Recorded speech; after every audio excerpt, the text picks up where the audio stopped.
Today we are going to learn about a simple technique in Photoshop, the gradient map adjustment layer, and how to use it to create duotone effects on our photographs.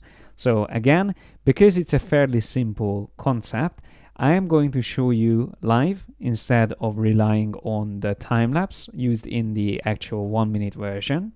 So what I'm going to do is, first of all, add this adjustment layer from the bottom of the layers panel. So there's the gradient map, and it's one of my favorite adjustment layers. I use it a lot. And what you will see is that, first of all, in the properties panel, we get a gradient. Now, if you click on that, you can choose different gradients, and there will be a few default ones like this one, which is actually already a good starting point if you want to try it out for the first time, this effect. You can also choose maybe another one from this list here, but I guess the black and white would be a good one to start with. So black to white, which keeps the shadows completely black and the highlights completely white, or you choose one of these other ones and then start tweaking it. Of course, you can save your own gradients as well, which I actually have here already. So this is the one I used in the tutorial, but I'm going to start off with the black and white just so you can see how I set this up. So what you will see me is choosing black and white, but then I double click on the little color stop underneath the gradient, and then I pick a color. Let's say I pick a darker purple, something like that. Now, if I only have that one color, it still would look like a monochrome effect where we only have one single hue used on the whole of the design.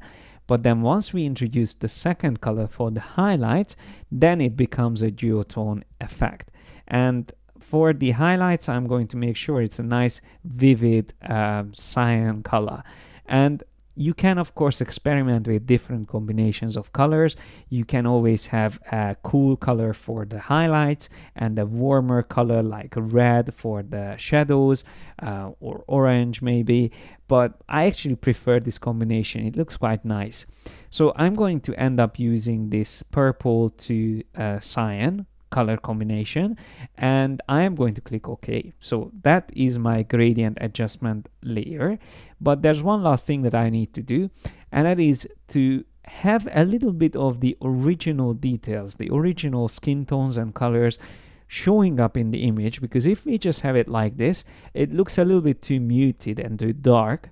So to liven it up a bit, and it works generally well if you ever do this effect, is to double click on the gradient map adjustment layer, and then within the blending options you want to drag the right slider from the this layer blending options further down, and you can see if I drag it all the way down, I start to see all the original image, but that's not what I want. I want to drag it down somewhere around there. But what you will notice is that if you just drag it down like that, it means actually to have all those bright details that in this tonal range of the image in the background to start showing up. So that's actually is perfectly fine. That's exactly what we need. But the problem is that if you use it like this, it's going to have a very rough edge. So it looks like noisy.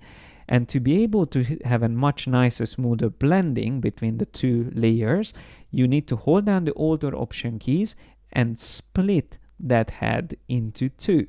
And then basically you create a range in which the transition can happen. So if I show you before and after, you will see exactly what this means. So this is before without the preview on, and this is after. So just a subtle hint of the original skin tones and colors.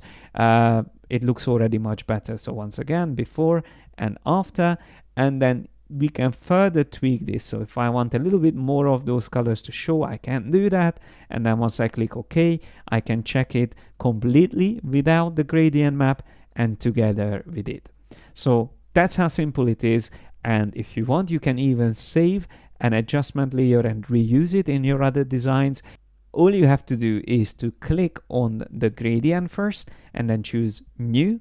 That way you can save your actual colors, and then the actual settings that you used is a little bit more tricky to save.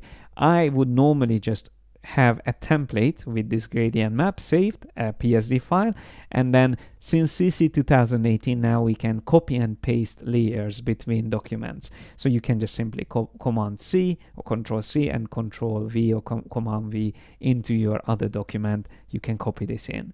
So that's all I wanted to show you today, and I hope you found this useful, and I will see you guys in the next one.